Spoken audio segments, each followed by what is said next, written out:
The Camel Driver of Sinai, a story about the nomadic culture of the Egyptians. The Sinai Desert grew colder as the night deepened. Inside a makeshift tent made of sheepskin, Radin lay curled up on a woolen rug, his stomach growling in long, persistent rumbles. He had thought that closing his eyes and drifting off to sleep would make him forget the hunger, but his empty belly wouldn't let him rest so easily. It had been over 2 days since Radin last had anything to eat. The meager handful of dates he'd picked from an oasis along the way had long since been devoured. Squeezing his eyes shut, Radin tried to recall when exactly he'd lost his way. From childhood until now, he'd traveled this route with his father at least 3 or 4 times. According to his memory, after leaving that oasis, it should have taken just 1 more day to reach the next town. Yet 3 days had passed, and Radin was still stranded alone in this vast, desolate wilderness. The young man shivered, partly from the cold, partly from hunger, and most of all from the fear that death would come for him before he could find his way back to civilization. As a member of the Tarabin tribe, Radin had been raised from birth in the nomadic traditions of his Bedouin people, one of Egypt's largest nomadic groups. Many families in the Tarabin tribe had gradually shifted to a semi-nomadic lifestyle, settling in relatively stable locations and making a living through farming, herding, or, more recently, tourism. Radin was one of the few remaining members of the tribe who still clung to the fully nomadic way of life, wandering from place to place, setting up camp where water pooled during the rains, or moving to higher ground and oases during the dry, scorching seasons. This journey was Radin's first solo expedition. At 18 years old, his father had decided it was time for his son to step out on his own and experience the ancestral way of life firsthand. A relatively successful man himself, Radin's father had long since stopped wandering as much as he once did. He had now settled down permanently, content with tending to his large herd of camels. Radin's father had given him the strongest camel in the herd to begin his journey. Radin had pleaded for a second one to carry his tent and supplies, but his father refused. As a nomad, his father wanted him to learn how to survive in the desert with minimal resources. "1 camel is enough," his father had said. "Experience it for yourself and see what a single camel can do. Want a second one?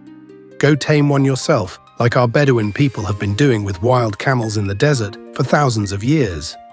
True to his father's words, the Bedouin weren't just skilled nomads, they were renowned for their ability to tame and handle camels. To the Bedouin, camels were more than just animals. They were companions, family even. Of course, in the distant past, during times of extreme scarcity, they'd had no choice but to slaughter their friends for food. But that was only if absolutely necessary. Normally, the Bedouin didn't eat camel meat. Instead, they talked to their camels. Radin could talk to camels too. His father had never directly taught him this language, but from observing life as a nomad for over a decade, Radin had figured it out on his own. He understood the meanings behind the sounds the camels made, and he could respond with guttural or throaty noises of his own, directing the camels to follow his commands. When Radin left home, he was confident that he'd use his camel-speaking skills to gather a few new camel companions. Unfortunately, after more than a month of wandering the desert, he hadn't had a single chance to put that language to use. Wild camels were scarce to begin with, and whenever they spotted Radin, they'd bolt out of sight. His camel, Bella, burdened with heavy gear, had no chance of keeping up. Unable to sleep, Radin wearily sat up and stepped out of the tent. The bright moonlight allowed him to take in the full night scene. All around him stretched an endless sea of sand. Small dunes rose and fell in succession, forming a pattern of light and shadow that stretched into infinity. Radin walked along the edge of this pattern, tilting his head to the sky to search for constellations, trying to figure out which direction he should take tomorrow. He knew he didn't have much time left. He still had enough water, but he could only go hungry for about 2 more days at most. Before then, he had to find a place with food. If not, the next thing filling his stomach might just be Bella. As he paced, Radin suddenly heard a faint humming sound ahead. Straining his ears, he realized it was coming from a hollow in the sand in front of him. He nodded to himself, guessing it was the singing of the sand. Unlike solid ground, desert sand was loose and dynamic. Any movement, big or small, beneath the desert's surface caused the sand to shift in various directions, forming the rippled dunes people often saw. In low hollows, the sand would slide downward, rubbing against itself and producing a humming sound with a distinct melody. Step by step, Radin approached the hollow to confirm his theory. But the closer he got, the more he realized he was wrong. It wasn't the sand at all, it was a sound far more familiar to him, something like Bella's voice. The call of a camel, or more precisely, a baby camel. Radin's heart leapt with excitement, his hunger momentarily forgotten. Finally, he had a chance to get close to a wild camel. He inched forward cautiously, trying not to startle the creature. Gradually, it came into view. There, in the middle of the sandy hollow, lay a small camel, curled up and alone, its mouth emitting weak, plaintive cries. "Mom! Mom!" Radin listened closely and understood the calf's calls. He edged nearer. The little camel noticed him, struggled to its feet as if to flee, but quickly collapsed back onto the sand. It was clearly injured or exhausted. Radin let out a sigh of relief, grateful he wouldn't have to chase it and worsen his own hunger. Keeping a safe distance, Radin rumbled from deep in his throat. "Little one, it's Mom." The calf tilted its head toward Radin, staring in confusion at this two-legged creature claiming to be its mother. Radin repeated the words, slowly closing the gap between them. By the time he reached the calf, it was fully convinced that Radin was indeed its mom. Radin grinned, reaching out to pat its head. The calf nuzzled into him gently.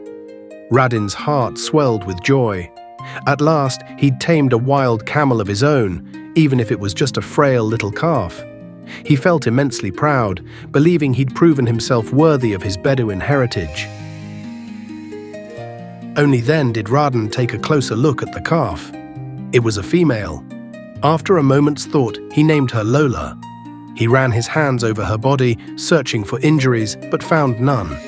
In the end, he struggled to hoist her up, wrapping his arms around her midsection to help her stand on all four legs.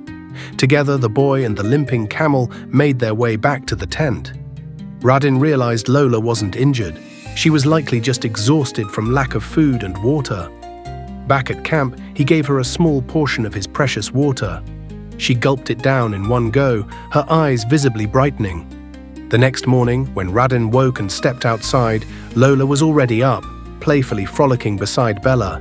Radin looked at the little creature and chuckled, wondering what he'd gotten himself into. Food and water were already scarce, and now he'd taken in a motherless camel calf. He playfully patted Lola's head. "Don't get too happy, kid. If my stomach's still empty in 2 days, there'll be no more mom business." With renewed spirits, Radin leapt onto Bella's back and resumed his journey. With a few simple commands, he ordered Lola to follow alongside. She obeyed without hesitation, sticking close to her new family. At times, Lola lagged behind, but she'd soon come bounding back ahead. Lola wasn't the only stroke of luck Radin had gained from his nighttime stroll. Down in the hollow, he'd noticed faint camel tracks that hadn't yet been erased by the wind. In the desert, footprints usually disappeared quickly, meaning Lola's mother couldn't have left too long ago. Radin's father had once taught him that wild camels, like any wild animal, had an instinct for finding food sources. The tracks he'd seen last night headed southwest, about 45 degrees off from the westward path Radin had been following for days. This gave Radin a theory. Had he veered slightly off course after leaving the oasis, leaving him stranded in this empty expanse? He'd mulled it over all evening. Fortunately, the pondering kept his mind busy enough to distract him from his hunger, letting him fall asleep more easily. By morning, he'd made up his mind. He changed course and followed the tracks of Lola's mother. Years later, after winning first place with Lola in an annual camel handling competition among nomadic tribes, Radin shared that Lola had truly been his goddess of luck that night. Not only had she led him out of the jaws of death in the desert, but she later became a vital companion, guiding him on the right paths during his journeys and crossing the desert with ease. Radin hoped his story with Lola would inspire the next generations of Bedouin. One way or another, he wanted everyone to work together to preserve the nomadic culture of their people, a heritage stretching back thousands of years, even as modern life brought countless changes.